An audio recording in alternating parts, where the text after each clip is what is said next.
Los monetaristas, además, centran su análisis en la llamada ecuación de intercambio, MV igual a PT, que en su versión más exacta es simplemente una tautología, una identidad que dice que todo lo que se gasta en el sistema económico coincide con lo que se ingresa. La parte de la izquierda, MV, sería M, la cantidad de dinero o masa monetaria, V es un concepto estadístico, sería la velocidad media de circulación de la unidad monetaria, el número de veces que por término medio cambia de mano la unidad monetaria, y de manera que esta parte de la izquierda, que sería la parte del dinero que se ingresa por todos los agentes económicos, sería idéntica a la parte de la derecha, que es lo que se gasta. Sería el sumatorio de lo que se gasta en cada bien. En realidad debería ser sumatorio del precio por la cantidad comprada de cada bien. Lo que pasa es que esa versión con el sumatorio se ha sustituido por esta versión simplificada donde se dice MV igual a PT, M, cantidad de dinero en circulación, V, velocidad de circulación del dinero, P representaría una medida estadística de la evolución del nivel general de precios, representaría una media de cómo va el nivel general de precios, y T sería un agregado de las cantidades de bienes y servicios que se intercambian en el año. Esta versión, que es la que ha preponderado, es un sinsentido matemático, porque ¿qué es eso de un nivel general de precios multiplicado por un agregado? Oiga, ¿qué agregado? Es imposible sumar peras con manzanas, con coches, con edificios. Esto simplemente es una fórmula que recoge imperfectamente una idea que tiene un fondo de verdad, pero que además oculta desde el punto de vista científico y de manera muy perversa lo que es más importante para la economía.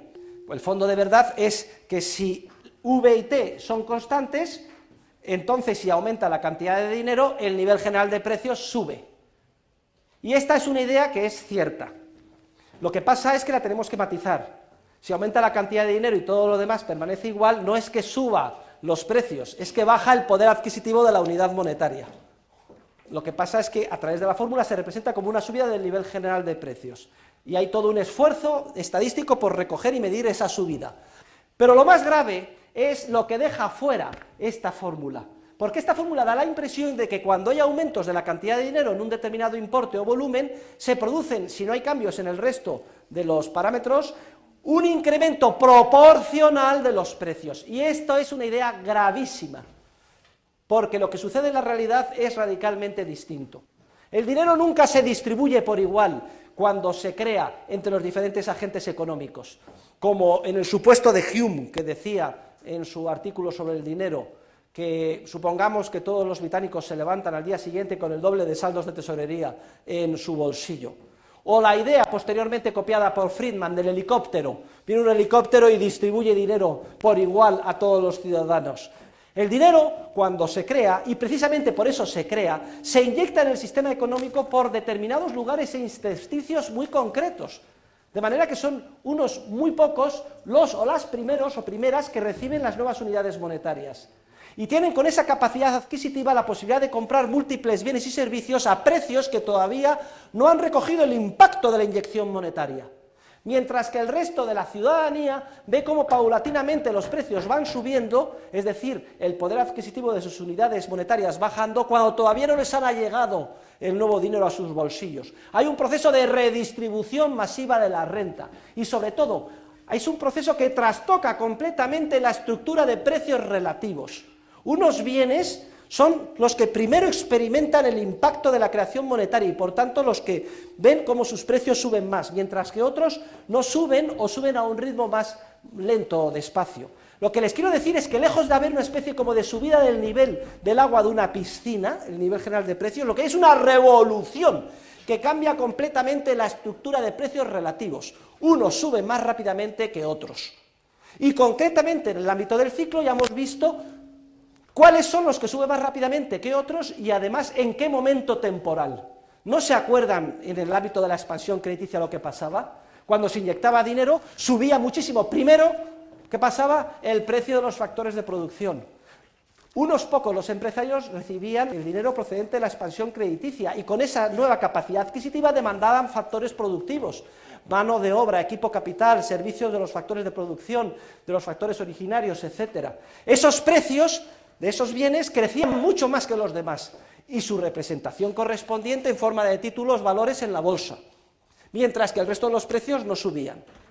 Luego hemos visto que después de un lag temporal, en una segunda, tercera, cuarta fase, ese dinero terminaba llegando al bolsillo de los consumidores, que como no habían modificado la proporción en la que decidían consumir y ahorrar, dedicaban las nuevas capacidades monetarias a comprar bienes de consumo, y veíamos cómo temporalmente se producía un aumento después del precio de los bienes de consumo, y además más que proporcional que el anterior de los precios de los bienes de capital, lo cual daba lugar, con el efecto Ricardo, a que se revirtieran todos los efectos vistos, y después el efecto, veíamos, de crecimiento del precio de los bienes presentes en función de los bienes futuros, que era el tipo de interés. En suma, los 6 efectos microeconómicos esenciales a través de los cuales el mercado descubría ineludiblemente los errores de inversión cometidos por los empresarios cuando las señales esenciales que les guían a la hora de invertir son distorsionadas por un proceso bancario de expansión crediticia. Y todo este proceso, en el que vemos que hay cambios sucesivos y súbitos de los precios relativos de diferentes bienes, bienes de capital, bienes de consumo, tipo de interés, es completamente eliminado del análisis por la ecuación de intercambio de los monetaristas, que como solo se fija en la masa monetaria, la velocidad del dinero, el nivel general de precios y la cantidad o a supuesto agregado de bienes reales comprados, lo más que pueden entender con esa fórmula es que si aumenta la cantidad de dinero los precios suben, pero queda fuera del análisis cuáles son los que suben primero, en qué momento, los que suben después, y por tanto no son capaces de entender toda la teoría del ciclo que hemos explicado en clase.